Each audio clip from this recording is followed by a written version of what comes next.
কতদিন আপনি এভাবে চুপ হয়ে থাকবেন? আপনি চুপ আছেন বিধায় তো আজকে বাতিলরা আপনার মাথায় বাড়ি দিতে সাহস পাচ্ছে। কত চুপ হয়ে থাকবেন আপনি? এবার কথা বলে, কথা বলা শিখে। জনগণ যখন কথা বলবে বাতিলরা সাহস পাবে না, ঠিক কিনা? ওরা তো বেশি সংখ্যক হয় না, ওদের সংখ্যা হয় একেবারে কম। এই বাংলাদেশের ভিতরে কারেন্ট আইছে? আচ্ছা আচ্ছা, পাশেই মনে হয় আরেকটা ওয়াজ না? পাশে আরেকটা ওয়াজ। হাই হাই, ইস।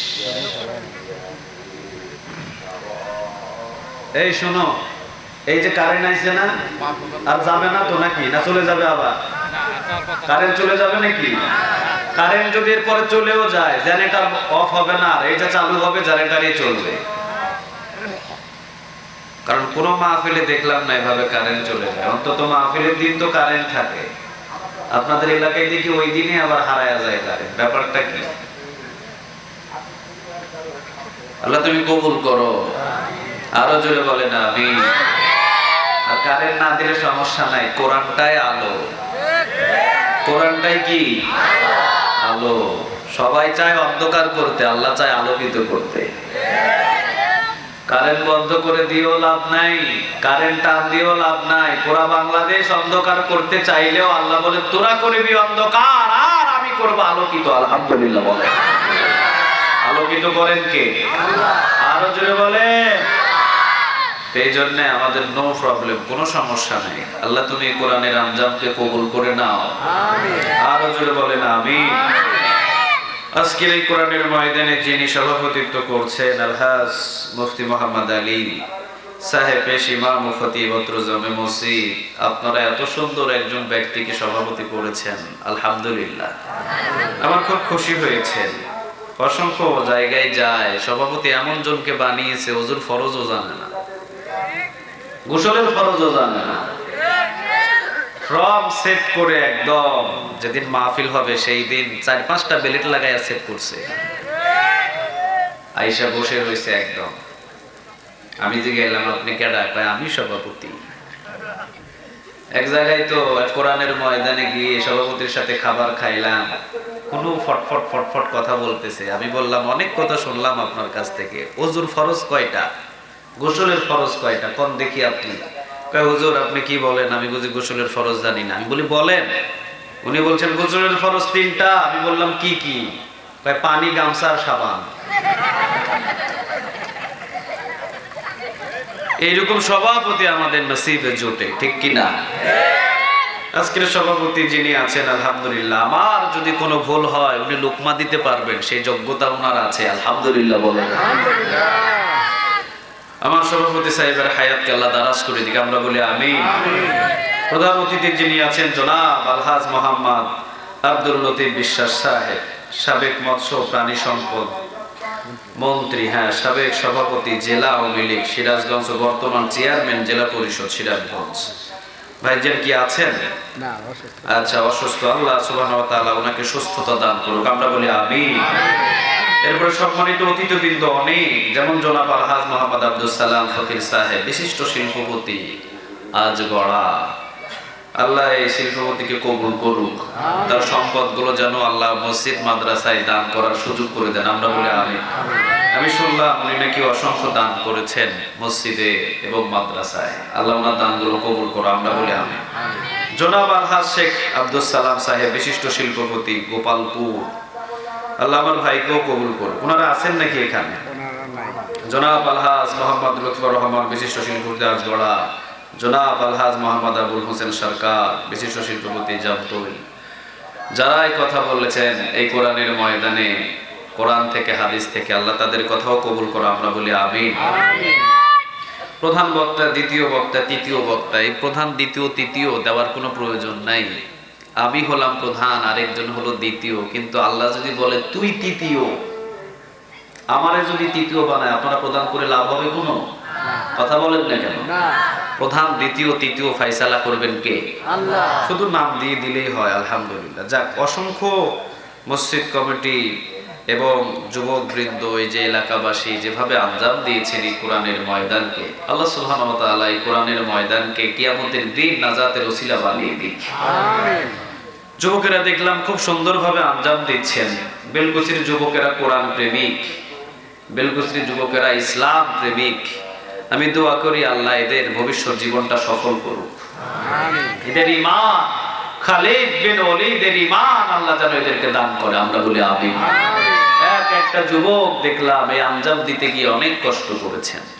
আল্লাহ এই যুবকদের চেহারাটা কালো হয়েছে আঞ্জাম দিতে গিয়ে, কষ্ট করতে গিয়ে, আল্লাহ তুমি বেলালের মতো তাদেরকে সম্মানিত করো।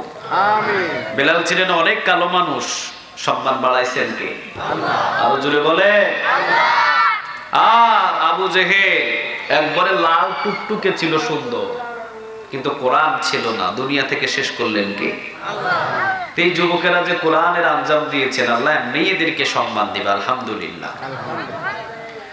এরপরে আমি যেখানে বিশ্রাম করলাম, এই যে আমার লিটন ভাই যা খাবার খাওয়াইছে, কথাই তো বলতে পারতেছি না। বোয়াল মাছ, আরো কি কি মাছ কইছে, আমি দেখিও নাই মাছগুলো। আপনারা তো যমুনা সেতুর পাশের মানুষ, যা খান শুকরিয়া আদায় করেন তো?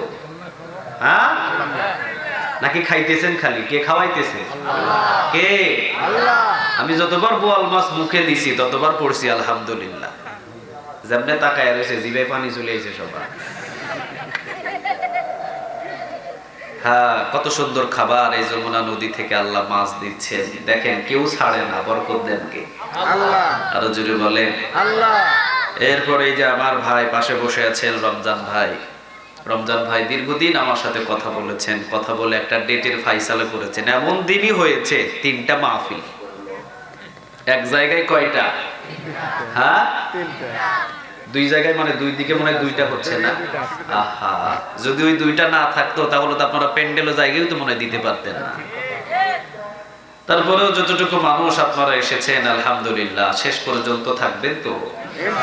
কতক্ষণ পর্যন্ত থাকবেন? আমি যতক্ষণ, আমি সারা রাত, আপনারাও সারা রাত। এক জায়গায় মাহফিল করতে গেছি, হুজুর সারা রাত থাকুন।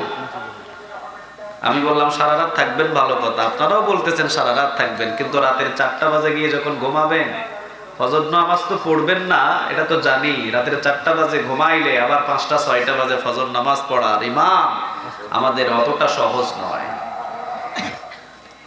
4টা বাজে ঘুমাবেন, সকাল 9টা বাজে ঘুম থেকে উঠবেন, আর ঘুম থেকে উঠেই দেখবেন লুঙ্গি খাটের নিচে পড়ে আছে। এমন ঘুম।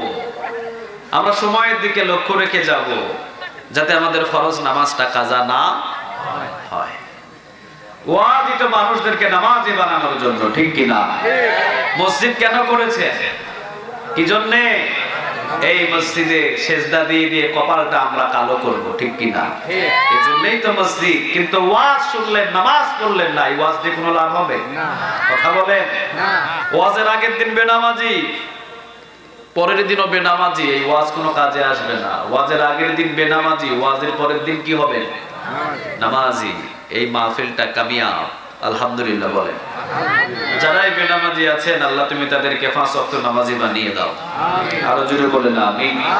3 জায়গায় গেলেই জীবনের গুনাহ মাফ হয়ে যায়। কয় জায়গা? সবাই বলেন কয় জায়গা? ভিতরে কথা বোঝা যায়? হ্যাঁ, বোঝেন তো কথা? একটু আওয়াজ দিয়েন। অনেকে চিন্তা করতেছেন কথা বইলা লাভ কি? প্রতিটা কথায় নফল ইবাদতের নেকি আপনার আমলনামা জমা হচ্ছে, আলহামদুলিল্লাহ। রাসূলের সামনে যখনই রাসূল কোরআন থেকে কথা বলতেন, সাহাবীদেরকে যখন কথা বলার একটু সুযোগ দিয়ে দিতেন, এত জোরে চিৎকার দিতেন, মনে হয় লাখ লাখ সাহাবী। আসলে সাহাবী আছে 3000, সুবহানাল্লাহ নাই? আর আমরা লাখ লাখ মানুষ বসে থাকি, আওয়াজ হয় মাত্র 1000 মানুষের, ঠিক না বে ঠিক? আওয়াজ দিবেন, দেখে আওয়াজ দেন, লিল্লাহে তাকবীর, লিল্লাহে তাকবীর, লিল্লাহে তাকবীর। প্রতিটা তাকবীরের আল্লাহু আকবার যে বলেছেন, 100টারও বেশি নেক আমলনামায় প্রতি তাকবীরে জমা হয়েছে। রাসূল বললেন, কেউ যদি একবার আল্লাহু আকবার বলে, জোরে বলেন কয়বার? একবার যদি কোনো বান্দা আল্লাহু আকবার বলে, 100 ঘোড়া জিহাদের ময়দানে দান করলে যতগুলো নেক আমল নামায় জমা হয়, একবার আল্লাহু আকবার বললে ততগুলো নেক আমল নামায় জমা করে দেন কে? রাসূল বলেন একবার যদি সুবহানাল্লাহ বলে, জোরে বলেন কয়বার? আসমান এবং জমিনের খালি জায়গা আল্লাহ নেক দিয়ে পূরণ করে দেন। একবার যদি পড়ে আলহামদুলিল্লাহ, আসমান এবং জমিনের যতগুলো খালি জায়গা আছে একবার আলহামদুলিল্লাহ বলার কারণে আসমান আর জমিনের খালি জায়গা নেক দিয়ে পূরণ করে বান্দার আমল নামায় জমা করে দেয় কি?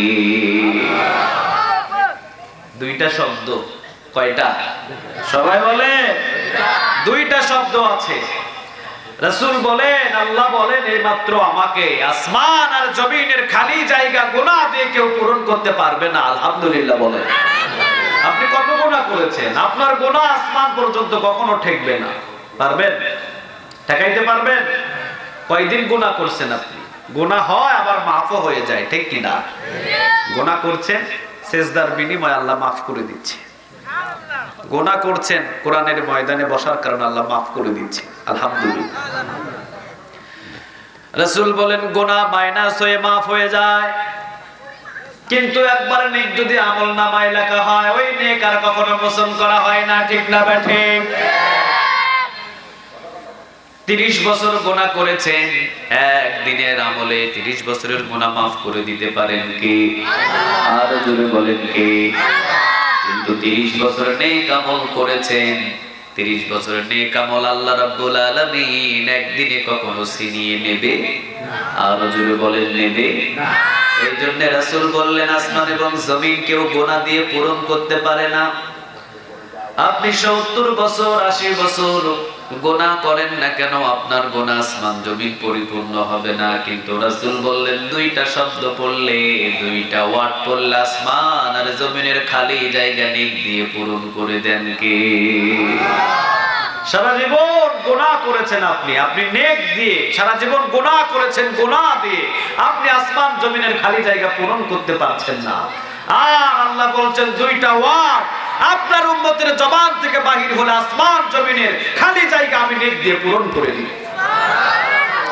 এক হলো সুবহানাল্লাহ, কোনটা বলে? সুবহানাল্লাহ। আওয়াজ দিয়ে বলে, সুবহানাল্লাহ। চিৎকার দিয়ে বলে, সুবহানাল্লাহ।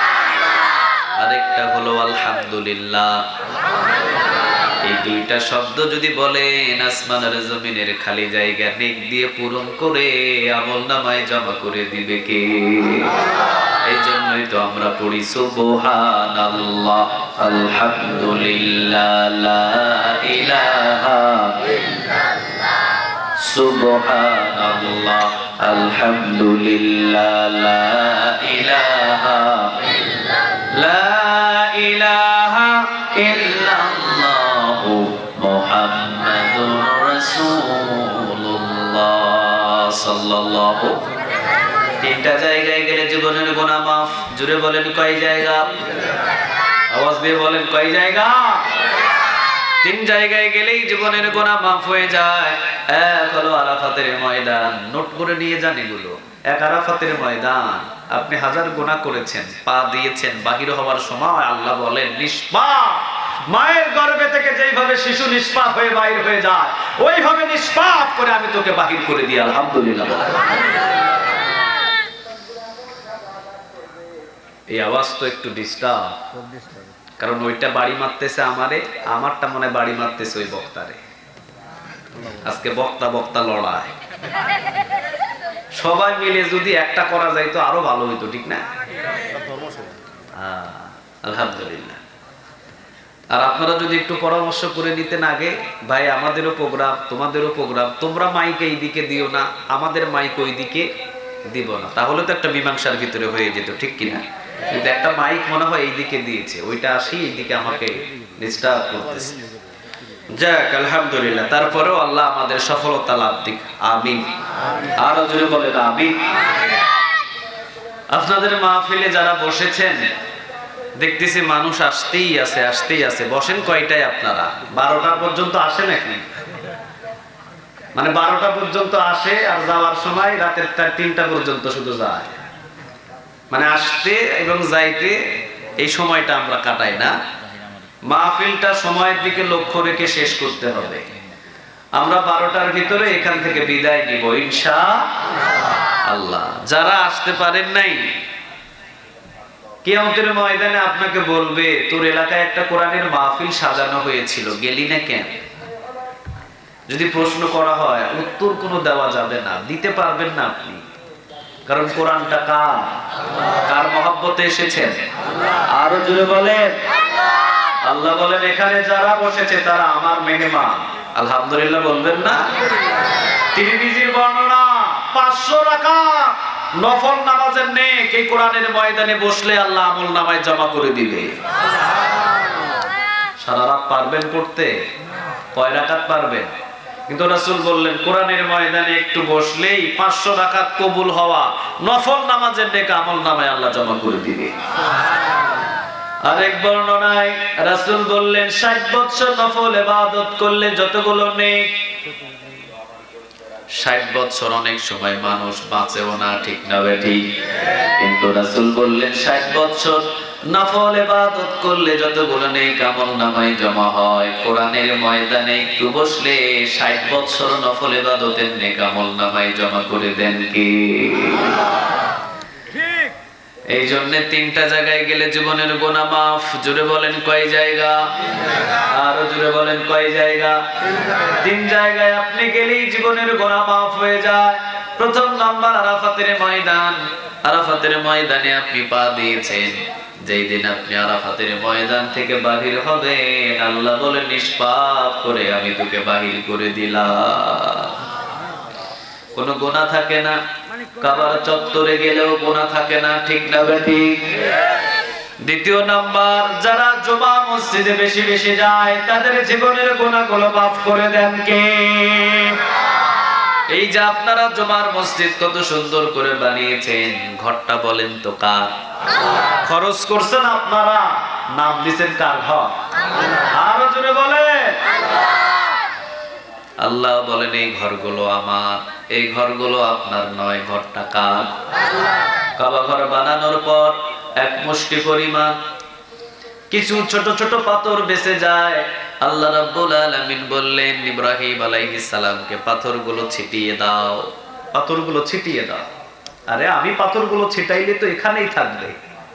আল্লাহ বলবেন তোমার ছিটানোর দায়িত্ব, আর পৃথিবীর আনাচে কানাচে পাথরের কুচাগুলো ফেলে দেওয়ার দায়িত্বটা কার? ওই একটা কুচা একটা আপনাদের এলাকায় পড়েছে, ঠিক না বেঠিক? এই জন্য এখানে জুমা মসজিদ হয়েছে। রাসূল বললেন সমুদ্রের মধ্যখানে যদি একটা পাথরের কুচি পড়ে থাকে কিয়ামতের ময়দানে রাত পর্যন্ত ওখানেই চর ভেসে ওই জায়গাতেও মসজিদে বাগান বানাবেন কে? এই ঘরগুলো আপনার নয়, এই ঘরগুলো কার? আরো জোরে বলেন। এই জন্য এই ঘরে গেলে